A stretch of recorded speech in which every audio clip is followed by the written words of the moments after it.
শিক্ষক যদি ভুল অঙ্ক করে ছাত্ররা কি শিখবে?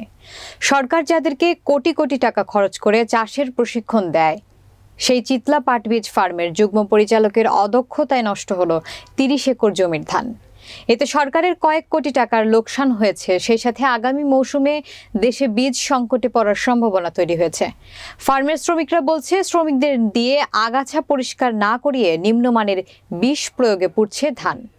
মেহেরপুর জেলার প্রতিনিধি মিজানুর রহমানের প্রতিবেদনে থাকছে বিস্তারিত। চলতি বছর মেহেরপুরের গাংনী উপজেলার চিতলা পাট বীজ খামারে ১২০ একর জমিতে বিডি ৪৮ ও বিডি ৯৮ আউশ ধানের চারা রোপণ করা হয়। এই খামার থেকেই দেশের বড় অংশের এই জাতের বীজের চাহিদা পূরণ হয়।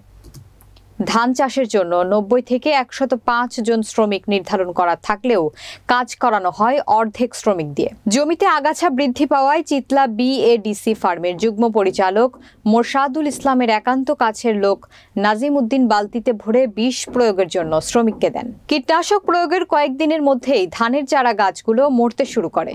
তবে কি ধরনের কীটনাশক ব্যবহার করা হয়েছে এ ব্যাপারে কিছু জানানো হয়নি কর্মরত শ্রমিকদের।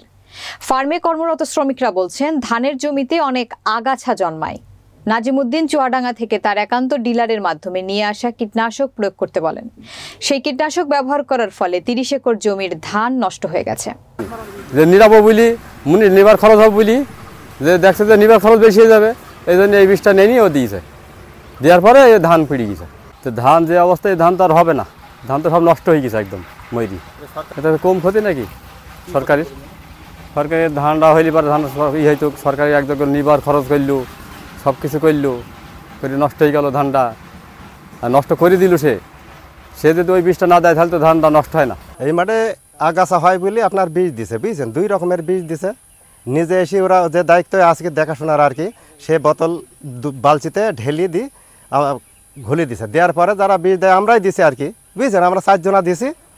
দেওয়ার পরে ধান বীজ দেওয়ার 2 দিন পর থেকে ধানের আস্তে আস্তে আস্তে মরে গেছে। তবে যে কীটনাশকগুলো ব্যবহার করা হয়েছে সেগুলো আগাছানাশক। এই কীটনাশক বেশি ব্যবহার করলে ধান গাছের গোড়ায় ধীরে ধীরে পচন ধরে, এমনটাই জানিয়েছেন গাংনী উপজেলা কৃষি অফিসার কৃষিবিদ ইমরান হোসেন। এ বিষয়ে চিতলা পাট বীজ খামারের কোনো কর্মকর্তা ক্যামেরার সামনে কথা বলতে রাজি হননি। এটা মূলত হচ্ছে আগাছানাশক পি কভার এবং কোভান নামের যে 2টা উইডিসাইড আমাদের দেখালেন, এটা আমি দেখছি এটার মেয়াদ আছে এবং এটা হচ্ছে আগাছা দমন করার জন্য ব্যবহার করা যাবে। ধানের জমিতে ব্যবহার করলে মূলত যদি অতিরিক্ত মাত্রায় ব্যবহার করে তাহলে এটার ক্ষতি হতে পারে, আর এবং নির্দিষ্ট মাত্রায় ব্যবহার করলে 2-3 পাতা পর্যন্ত গজালে এটার আগাছা দমনে কাজ করবে।